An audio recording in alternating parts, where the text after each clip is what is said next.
Picking a spot for your business. It's one of the biggest, most make-or-break decisions you'll ever face as an entrepreneur.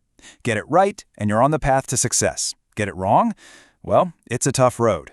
So let's dig into this billion-dollar question. So imagine this. You've got it. The big idea. A product that's going to change the world. But then comes the next question, and it's a surprisingly tricky one. Where in the world do you actually set up shop? And believe me, this is way more than just finding a cheap building. It's a strategic move that shapes literally everything that comes next. You know, when you boil it all down, the decision-making process follows one core rule. You want to find a place that keeps your costs, like rent and labor, as low as possible while getting the most bang for your buck in terms of advantages, like being close to your customers. But here's the kicker, and this is so important. It is always a trade-off. There is no such thing as a single perfect spot. And the very first big trade-off every business owner faces is this giant tug-of-war. Should you build your business right next to your raw materials, or should you set up shop closer to the people who are actually going to buy your stuff? So, how do you decide? Well, a lot of the time it just comes down to weight and bulk. Let's say your raw materials are super heavy and a pain to move, like giant tree trunks. It makes total sense to build your lumber mill right there next to the forest. Why? Because it's way cheaper to ship the finished, lighter planks of wood. But what if it's the other way around? If your final product is the bulky thing like a fully inflated football, you'd want your factory near your customers because shipping flat rolls of leather is a whole lot easier. And looking at it like this really drives the point home. On one side, you've got the raw materials right where they come from. On the other, the finished goods all packed up in a warehouse. And that journey from point A to point B, the cost of that trip can be the single thing that determines your entire location strategy. Okay, but wait. It's not just about what you're making. The kind of business you're running plays a huge part too. A giant manufacturing plant is going to have a completely different wish list than, say, your local coffee shop. And you can see just how different their priorities are. A manufacturer, they're often looking for huge amounts of cheap land and easy access to those heavy materials. But for a service business, like a restaurant or a barbershop, there is one factor that trumps almost everything else: the market. You just have to be where your customers are. No customers, no business. It's that simple. All right, let's talk about a strategy that sounds completely nuts at first. We've talked about getting close to your materials, close to your customers, but what about getting close to your biggest rivals? I mean, it sounds like a terrible idea, right? Why on earth would you intentionally set up camp right in the middle of enemy territory? Well, as it turns out, there are some really powerful economic reasons why this might be a brilliant move. For retailers, it all comes down to something called passing trade. Just think about a shopping mall.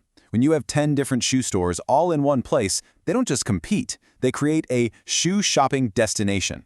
More people who are looking for shoes will go to that one spot, which means more potential customers walking right past every single store. The group's power to attract people is way stronger than any one shop could ever be on its own. And for manufacturers, the idea is similar, but it goes even deeper. It's a concept called external economies of scale, which is just a fancy way of saying there are huge benefits when firms cluster together. Imagine a city that's full of tech companies. Pretty soon, you'll see other businesses pop up just to support them. Specialized IT repair shops, tech-focused marketing agencies, you name it. It's often way cheaper for all those tech companies to share these local experts than for each one to build those teams from scratch.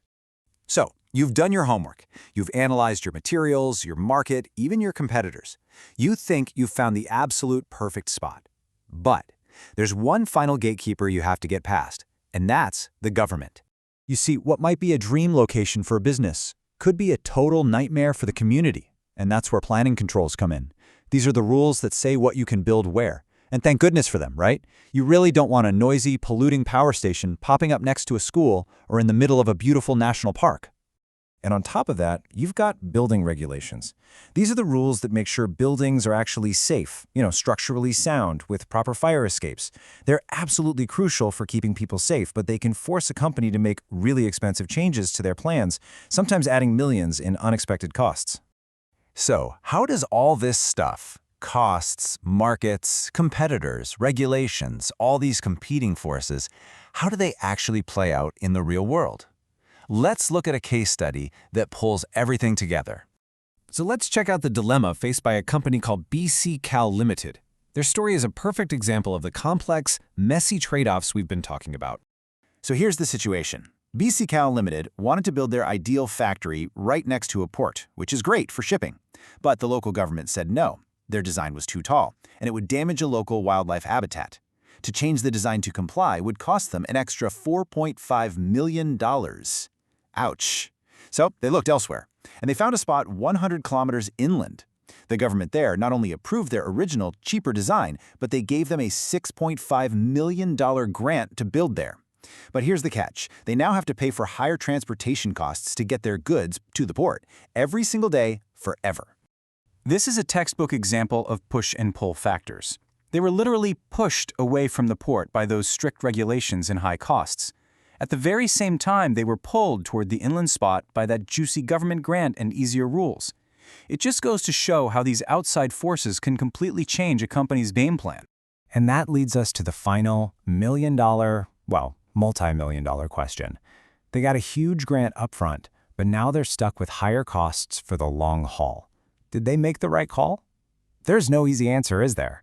And that really captures the heart of this whole challenge. It's never about finding the one perfect spot. It's about making the best possible trade-off you can. So, what would you have done?